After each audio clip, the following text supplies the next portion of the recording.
Hi friends, Kumbakonam தக்காளி சட்னி செய்வது எப்படி? கேஸ் ஆன் பண்ணி வானலி வச்சு தேவையான நல்லெண்ணெய் ஊற்றிக்கங்க. பழுத்த தக்காளி 2 தக்காளி எடுத்து சின்னதாக நறுக்கிக்கங்க. நல்லா லைட்டாக வதக்கிக்கிட்டு 4-5 பூண்டு பல் சேர்த்துங்க. 1 கொத்து கருவேப்பிலை சேர்த்துங்க. 1 ஸ்பூன் ஜீரகம். இந்த சட்னிக்கு தேவையான உப்பு.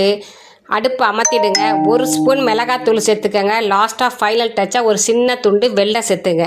இதை எல்லாத்தையும் நல்லா வதக்கிட்டு ஆற வச்சு மிக்சி ஜாரில் சேர்த்துட்டு அந்த சட்டியை கழுவி கொஞ்சமாக தண்ணி ஊற்றி நல்லா மைய அரைச்சி எடுத்துகிட்டு வந்து பவுலில் மாற்றிக்கங்க. வேறு ஒரு வானலி வச்சு ஆயில் ஊற்றி கடுகு உளுந்தம்பருப்பு, கடலைப்பருப்பு, காஞ்ச மிளகா, கருவேப்பிலை எல்லாம் போட்டு தாளித்து கொட்டிட்டு தோசை இட்லியை வச்சு சாப்பிட்டிங்கன்னு வச்சுங்களேன். அந்த கடலைப்பருப்பு போட்டு தாளிக்கிறீங்க பாருங்கள், அதை தொட்டு சாப்பிடும்போது அந்த வாயில் தண்டு பருப்புலாம் உளுந்து கடலைப்பருப்பும் அவ்வளோ டேஸ்ட்டாக இருக்குங்க. கும்பகோணம் தக்காளி சட்னி வேற லெவலாக இருக்குது. கேரட் தோசை செஞ்சு இன்றைக்கி சாப்பிட்டோம், அவ்வளோ சூப்பராக இருந்துச்சு. நீங்கள் எதுக்கு வேணுமாலும் சைடிஷாக வச்சு சாப்பிட்லாம், சூப்பராக இருக்கும். கண்டிப்பாக ட்ரை பண்ணி பாருங்கள்.